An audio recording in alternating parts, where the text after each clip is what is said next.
Is Pokemon 6 movie any good for a Pokemon movie? We're about to find out. Today we'll be recapping and reviewing Pokemon Jirachi Wishmaker, and at the end we'll place it on our tier list as part of our ongoing search for the best and worst Pokemon movies. I'm Gingy Dave. I'm a little bit too lazy to go downstairs and grab myself a drink, and we overanalyze the media you never asked about. We're going to be looking at the good, the bad, and the interesting aspects of this movie, but first, a quick refresher. The Millennium Comet appears in the night sky, and a grand festival is held. But where is the festival? There's no OSHA regulations, so we just build it the night of. Finally! I wish we could watch a show of a guy whose name is a different occupation. Good news! Hello, I'm a woman with a pulse. Say less. Have I shown you guys my cool rock yet? I will no longer know loneliness. The rock and I are one. I am the rock, and the rock is I. Hello. Oh, cool, it can talk too. You know, Max, it's not good to be friends with rocks. You're just jealous. Oddly enough, I am. Now I'm gonna sing something awful to that rock. Please stop. Okay, I'm alive. Oh, cool. Now it's more alive. It's called Jirachi, the Wishmaker. So you can make wishes, right? No, but we can steal some candy. Truly, this is the best of days. Absol. An Absol. No worries, I'll just put it in my cage. Whoa. But like, magically.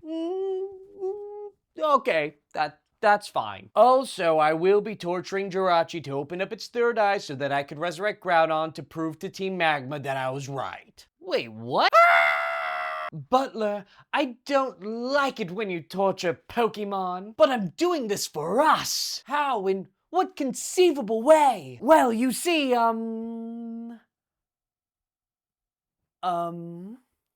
while you think about that, I'm going to take these kids and Jirachi on a road trip. Probably for the best, I need some time to think about this. This road trip is awesome, but it's going to end. Just like my time with Jirachi. Max, stop being depressed about your rock. Okay, road trip's over. Let's put Jirachi back in his home cave thing so that this forest can live for 1,000 years. Or whatever, I don't really know. Okay, but what if I steal him and make a Groudon? This is not a real Groudon, but I refuse to learn my lesson. What if I were to get eaten by it? How about then? Oh, cruel folly. Oh, wretched fate!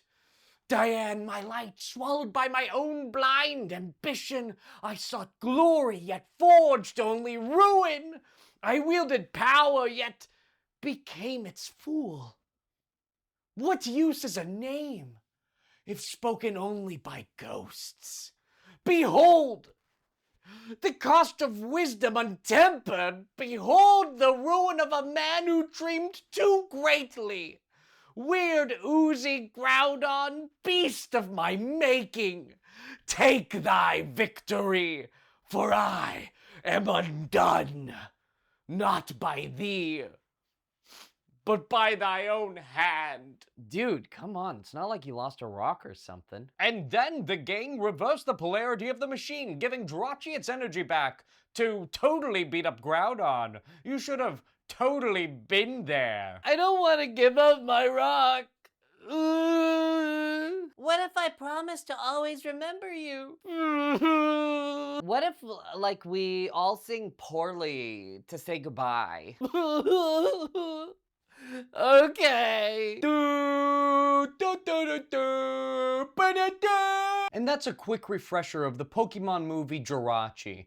And before we get into all the good, the bad, and the interesting about it, I just want to say that first wish, that starter wish to be candy, is so childish. You know, like, I know that they're 7 and 10 and whatever, but I would wish for something much more refined and elegant, like a Monster Energy drink.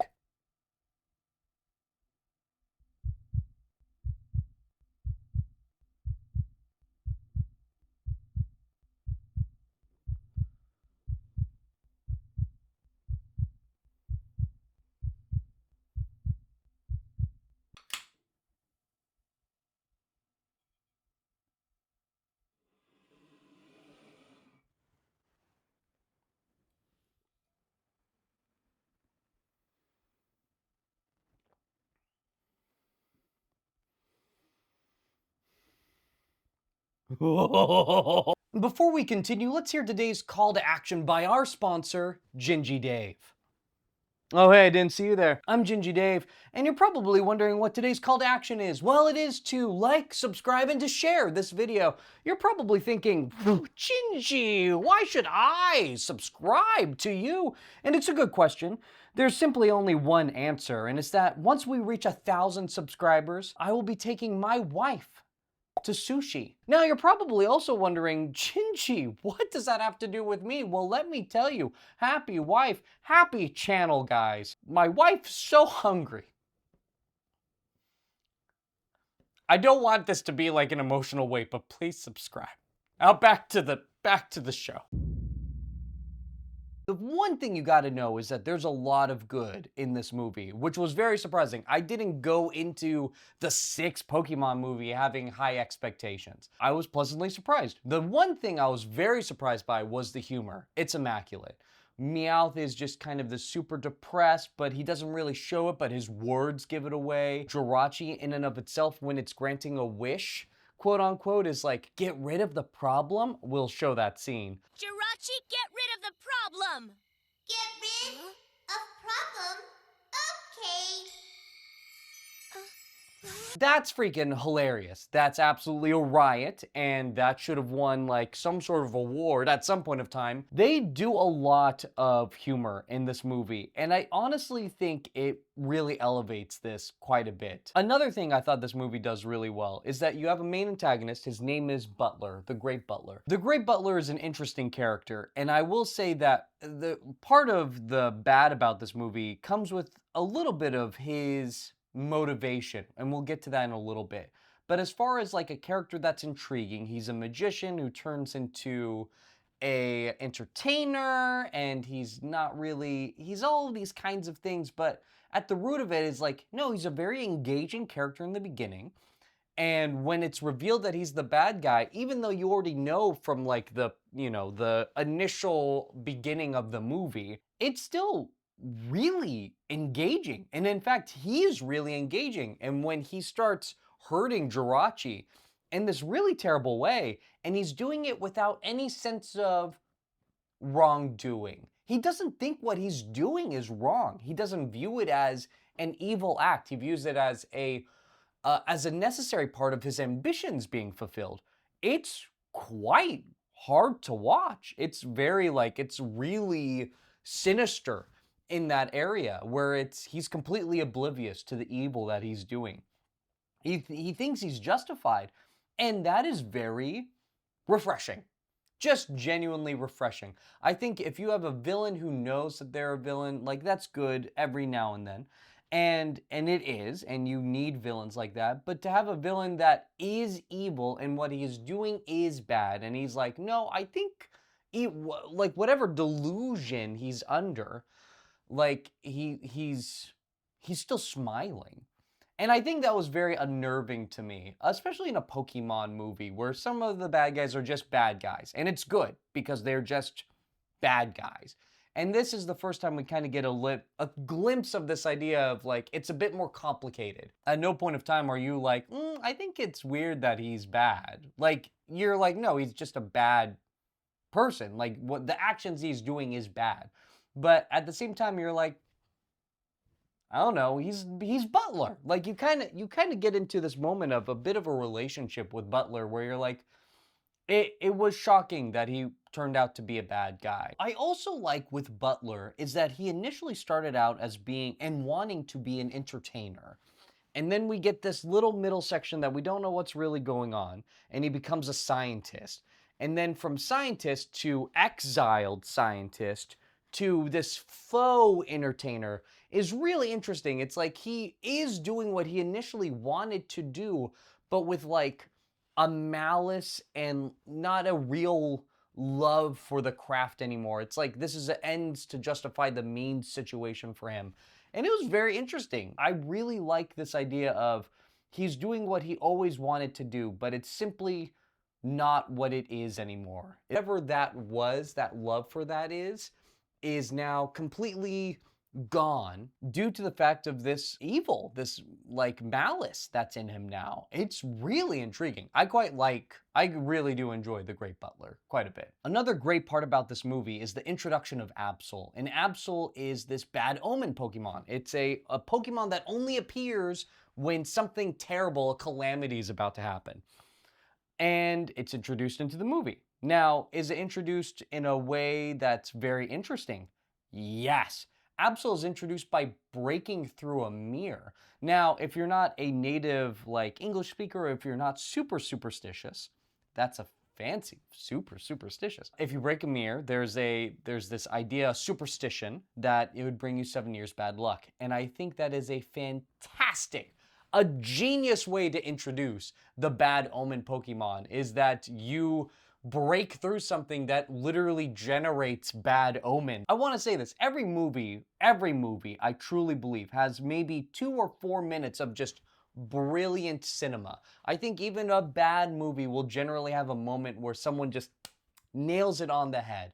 And so it's always fun to see what those moments are for me. That was one of them. Whereas just like you're trying to introduce a character, you want to introduce them in a way that gives them, like, you don't have to say bad omen. Of course they did, it's a kid's movie. But breaking through the mirror just nailed something on the head for me. And it's something that you have to think about. That is something, if you were a director or you're writing or drawing this animation, and you have to think about, how do I want to introduce this Pokemon? Oh, it's a bad omen Pokemon. I have the greatest idea. Let's have it break through into our world through a mirror. Great. Now, you might not agree with me on this part. The Groudon is not a real Groudon in the movie. The Groudon is this kind of mismangled amalgamation of energy, and it's an energy sucker, and it's just draining the energy from the valley that they're in. A lot of people, I'm assuming, will be disappointed that, no, you're not fighting a real Groudon. And I get it. As far as it's dealing with, like, the theme of the movie, it not being a real Groudon is so good. Because once you're dealing with a Wish movie and like none of your wishes will come true. In fact, the Wish Pokemon doesn't even grant wishes. It's just, we'll get into it more on the interesting section. But the fact that Groudon isn't Groudon, even when the Great Butler does everything in his power, he steals and he's able to conquer, and he finally gets what he wants and he does it, and it's still not what he wants, is so good. It would be worse for the movie, the plot, if Groudon was a real Groudon and he actually got what he wanted. And I loved it. And I freaking loved it. And also, Groudon is just weird, icky, gross, like has weird tendril things, and it makes you all like squirmy. Really good. While we're still in that moment of Groudon, Groudon's eventual defeat by Jirachi after it regains its power is really impactful and artistically really well done. Jirachi becomes essentially another shooting star and shoots this energy draining Groudon into the sky, and it resembles the Millennium Comet, and it has this nice aesthetic ending, and also visually just really well done.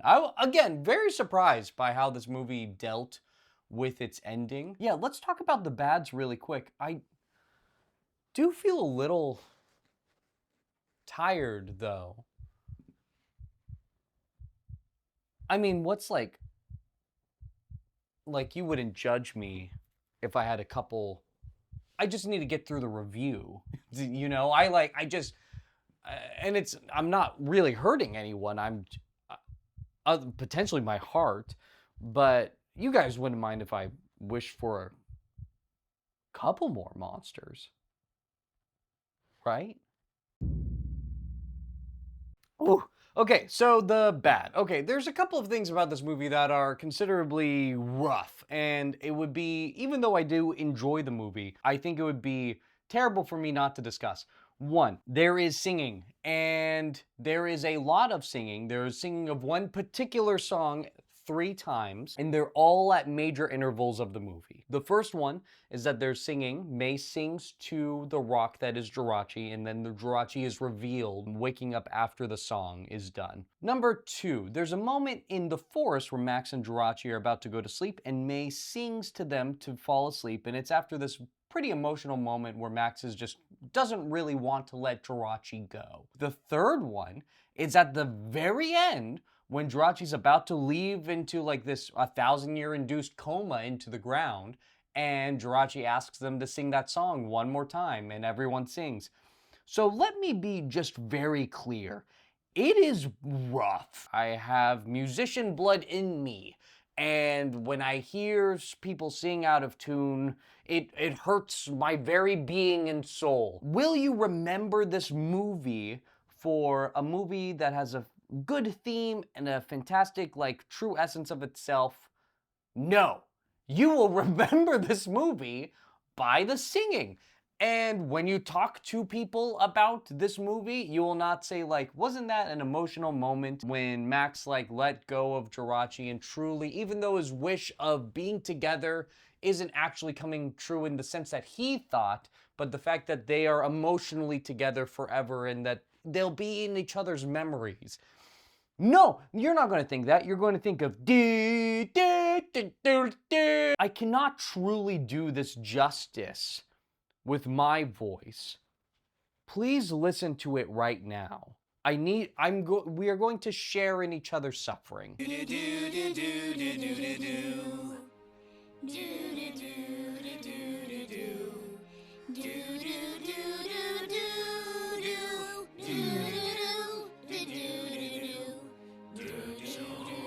You could let this slide so much more easily if 1, they didn't do it 3 times, but 2, if it wasn't at every emotional scene. So generally, when I watch these movies, I don't just watch it the one time, I watch it a couple of times. And I'm glad I did with this one as well, because the first time around, all I could think about after watching that movie is these songs. And the second time, you kind of get over that hump and you can actually watch the movie. But it just reminded me when you guys were commenting on the second Pokemon movie with Lugia, you were saying, Gingy Dave, why didn't you talk about the music? And it was a great observation. And sometimes if it's just good music, it's kind of more in the background. It's much more of in a heady place. But you can definitely tell when it's bad music because it hits the front of your face. It just kind of hits you. It smacks you. This one smacked me. There's also a couple of other sound effect things, which is just purely questionable, and it's part of the double-edged sword of English dubbing. If you have Pokemon and they say their names, that goes through the English dub thing. If there's ever a Pokemon that makes a sound, I'm assuming that goes through the English dubbing. There's a scene with Tropius, and it's just eating a berry, and it sounds like this. And I didn't add anything to that. That's just literally the sound effects they decided that they wanted to do with Tropius, and that is just terrifying and horrifying. The English dubbing team has so much freedom. I'm assuming in Japanese, nothing that Meowth says is like 1-to-1 for what we have. Meowth is hilarious.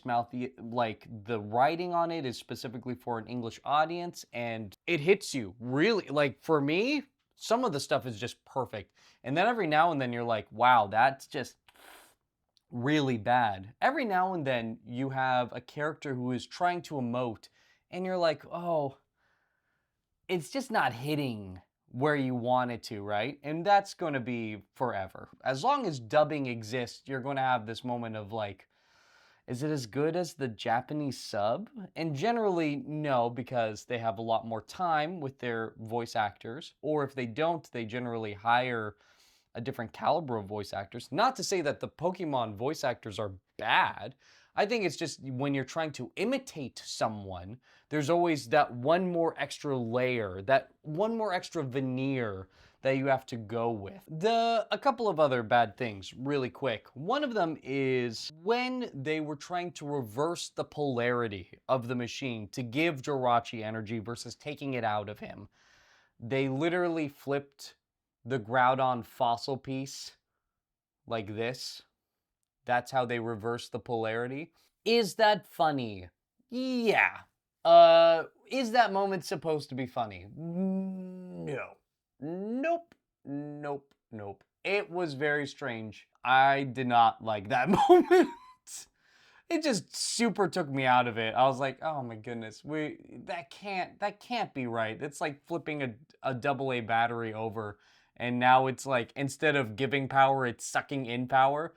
I know that that's not how batteries work. So, oh yes, Absol has very minimal amount of screen time in this movie. Absol is introduced unbelievably well, and so well that it's actually a very artistic endeavor, very intentional. And so what did they do? They absolutely used him for a couple of scenes, had him shadow the gang for a little bit, and then ceased to not be in the movie for, I'd say, almost all of it. Like, majority of the movie he was not in. What a dang shame. If you're going to introduce someone like that in such a way, they should be in the movie. There's a short lifespan for Absol's screen time, and it's just generally upsetting. I was not happy with that. Let's talk about Butler. I really like Butler as a character. I think he's charismatic. I think that he is pretty knowledgeable, and like, his ambition is just genuinely blinding. I don't think Butler has any motivation in this movie.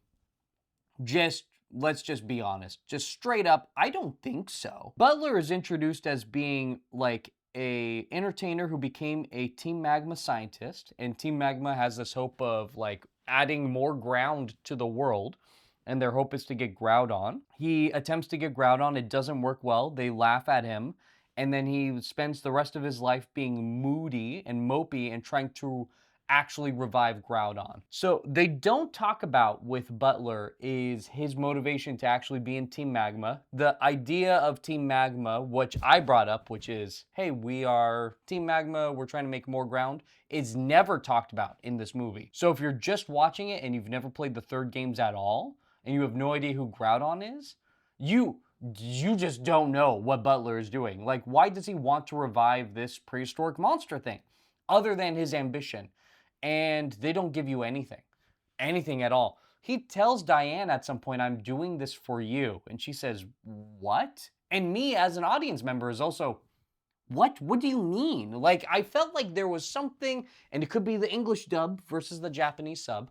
Definitely could be a thing, but there's something missing. There's a motivation, there's a reason for this anger outside of just being laughed at that is not being talked about in this movie, and it is a gaping hole when you watch it. It's just a giant question mark through the whole thing, and it'll take you out of the movie. Oh, you probably noticed when I was doing the refresher that I didn't talk about or pretended to be Ash Ketchum or Pikachu one time during the movie. And that's on purpose. Ash is completely irrelevant, maybe for a couple of mentor roles to Max in a couple of moments. In that movie, he is absolutely just there as a set piece. He sells tickets, and I understand the need of having a brand, and Pikachu is the brand of Pokemon for sure, even more at this point. There's a moment when they are switching the polarity of the machine, and there's this moment where it's like, hey, I need one last person to pull this lever. And it's this defining moment of like, we're giving energy back to Jirachi, but it also means Jirachi will leave us, and it's the death of all these wishes. And they have Ash pull the lever, and I just simply don't understand.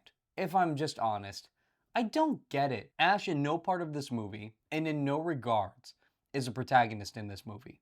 He is at most a mentor in this movie. He should not have the honor nor the right, nor does it make sense for his character or anything of that sort to pull the lever at the end of the movie. The lever should have either been pulled by the antagonist, Great Butler, as a way of saying like, I'm no longer doing the wish that I wanted to do, or for Max, who's under the same principles, like letting go of Jirachi. It just didn't happen. We just had Ash Ketchum out of nowhere pull this thing. When you start doing decisions based off of branding and based off of how much money you can generate versus, let's say, the perfect story, you are going to get things like this. You're going to get moments and scenes that don't make sense for a character to suddenly, just unprompted, to be the leader or this like great chosen one moment. And it's just on it, it's unbearable. It's unbearable to watch because Ash didn't earn the right to pull the lever. You're probably going to yell at me. You're going to say, Gingy Dave, we've watched 5 movies that say that Ash Ketchum can pull the lever. And no, he can pull the lever in those ones, but not the one where he's not relevant to. He shouldn't have pulled the lever. These bad moments for me, when I'm trying to find these bad moments, is what are the moments that take me out of this movie? And like the moments that are good are keeping me engaged and I'm with the story, and the bad ones that's taking me out. And Ash pulling that lever didn't just kind of take me out of the movie. It made me say like, oh my, why? And so there you go. I don't get it. I don't understand why, other than capitalism and making more money. And the last bad thing is that, and I can't stress this enough, the song is really bad. The songs are really bad. It's just at every climactic moment in this movie. Yeah, honestly, the singing is just, it's so bad that I need. So let's talk about some of the interesting things about the Pokemon movie Jirachi. And by interesting, I mean these are the things that I kind of had to keep thinking about and formulating an idea about for a long time. And then I came with this kind of epiphany moment. These are the things that I really enjoyed or really kept thinking about after the movie stopped playing. So one of them is that the Wish Pokemon Jirachi can't grant wishes. It only teleports things. And that is really interesting from a theme perspective. With this movie, with this idea of like there's no such thing as a real wish, or this idea of like you have to make your own wishes come true, it's super funny that the Wish Pokemon can just move things around. I think it's just hilarious. I just genuinely enjoy that they stuck with this idea of like, we don't need a normal like Genie in the Lamp kind of situation, that kind of movie. We can tell that theme without a Wish Pokemon. In fact, Jirachi, like most of these wishes, especially from the antagonist-protagonist, Max and the Great Butler, their hopes, their wishes are on Jirachi, the Pokemon that literally cannot grant wishes. And then it doesn't. It just does it in a different... Can you guys see... Sorry, I just felt like you guys couldn't see me anymore. It's just, sorry, it's kind of getting a little overwhelming. I've been drinking, I've drank a few energy drinks. I'm just trying to, I just need to get through the review. It's just been a long day. And I just want to make sure you guys can see me. You can see me now? Okay. Great. Another interesting thing that stuck with me is that even though the Great Butler doesn't really have a motivation, a good villain can really carry a movie. I felt like the Great Butler was probably my favorite part about this movie, and like with the first 30 minutes of this movie just being him just having a good time, being a great entertainer, and being very charismatic, and then he's a man of pure ambition to the point where all of a sudden it just feels like a switch, but it doesn't feel out of place when all of a sudden he starts torturing Jirachi. It felt like a switch, but it didn't seem out of character. I just gotta appreciate it. It's just something that I thought about throughout the whole movie, and after I turned it off, is this moment of like, I really enjoyed the Great Butler. I don't care that he had zero motivation to do any of what he did. I believed him. I don't know how you do that. If you guys have any thoughts on why I enjoyed that villain as much as I do, I'm genuinely having a hard time trying to alliterate what I am talking about, because it was just a feeling. It's a feeling that I have, and I'm trying to put it into words, and I'm having a difficulty, but I just genuinely enjoyed the Great Butler, and I just believed him as a villain. And just one more time, because it is the most interesting part about this movie, is that everybody has a wish, including Jirachi, and Jirachi cannot fulfill any of them. But they all get their wishes fulfilled in some way, either because they decided to change their wish, they get something that is akin to their wish but not quite, but it's a better wish than they initially asked for. And I think this movie just does a really good job of like hey, you need to change your expectations. Only what can be done can be done. And I think it just nails that thought process. I think this is a really well done movie. And honestly, just saying that out loud, I realize that maybe I don't need as much caffeine as I think I do. Maybe I shouldn't have wished for hundreds and hundreds of caffeinated beverages just to get through this video. I've been able to get through every other video without that. Guys, if I'm just honest, they just taste so good. And they make me feel jazzy. Maybe I shouldn't wish for things that I don't need, you know? Maybe I should just maybe not have just been lazy and just grabbed the drink from downstairs, and I didn't need this convenience. Yeah, I need to stop wishing. Well, with that, let's rate this movie on our tier list. Guys, I just genuinely enjoyed this movie. And there's a lot of bad parts. And I think the good parts just simply outweigh it 100 to 1. This is going into A tier. I would watch this movie again. If I can mute through the singing, I would watch this movie absolutely again.